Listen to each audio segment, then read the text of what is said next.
Assalamualaikum warahmatullahi wabarakatuh. Perkenalkan, saya Afan Arya Pramanta dengan NPM 24120112226 sebagai mahasiswa Fakultas Hukum. Pada video ini saya akan melakukan wawancara mengenai konstitusi bersama Bang Dharma. Mungkin Bang Dharma bisa memperkenalkan diri, Bang. Baik, terima kasih atas kesempatannya. Assalamualaikum warahmatullahi wabarakatuh. Perkenalkan, saya Surya Dharma Samosir. Saat ini saya berdinas di Kota Batam sebagai calon ahli pertama jaksa. Boleh, kalau ada yang mau ditanyakan, boleh kita lanjut. Bang, ini mengenai kasus calon Bupati Pesawaran, Bang. Jadi, kasusnya itu mengenai mantan Bupati Pesawaran yang ingin mencalonkan diri sebagai bupati lagi. Tetapi pencalonannya kemudian digugat ke MK karena persoalan dokumen pendidikan. Dalam sidang tersebut, bupati tersebut tidak bisa membuktikan ijazah kelulusan SMA-nya, Bang. Terus Mahkamah Konstitusi menjatuhkan putusan untuk mendiskualifikasi Ari Sandi dari pencalonan dan serta memerintahkan pemungutan suara ulang, Bang. Jadi pertanyaannya, apakah kasus ijazah tersebut dapat dikategorikan sebagai pelanggaran terhadap Undang-Undang Dasar atau lebih tepatnya terhadap Undang-Undang Pilkada, Bang? Baik, mungkin kalau sebelum kita membahas tentang kedudukan konstitusi, mungkin kita harus pahami dulu apa sih konstitusi. Jadi, konstitusi adalah hukum dasar atau fondasi dalam suatu negara yang mengatur mengenai kehidupan berbangsa dan negara. Dan di negara Indonesia, konstitusi kita itu adalah Undang-Undang Dasar 1945.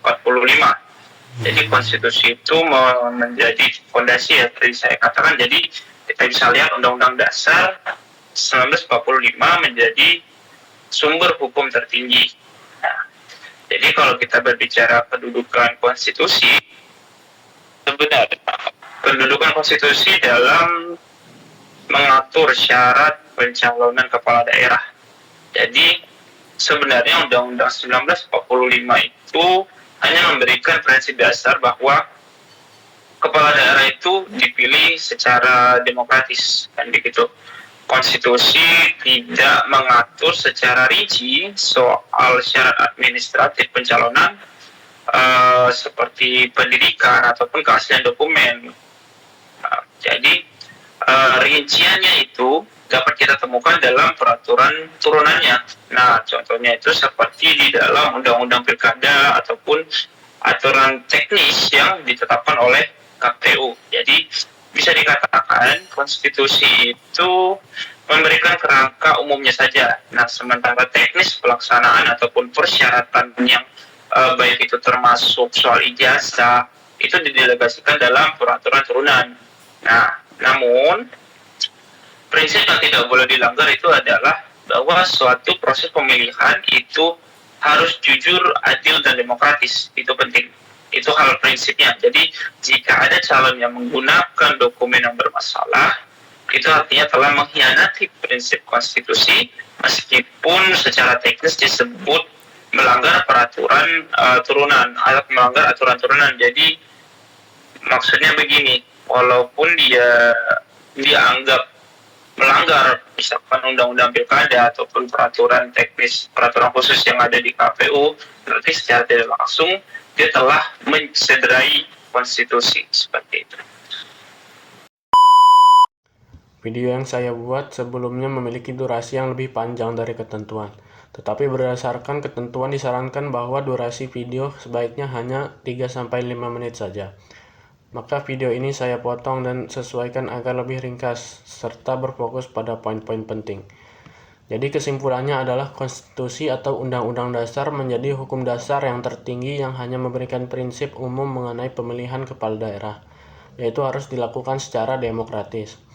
Rincian teknisnya termasuk syarat administrasi seperti ijazah atau dokumen diatur dalam peraturan turunan seperti Undang-Undang Pilkada atau Aturan KPU. Tetapi jika ada calon yang menggunakan dokumen yang bermasalah, meskipun secara teknis hanya melanggar aturan turunan seperti Undang-Undang Pilkada, secara substansi tindakan itu mencederai prinsip konstitusi karena mengkhianati asas jujur, adil, dan demokratis. Sekian video dari saya. Wassalamualaikum warahmatullahi wabarakatuh.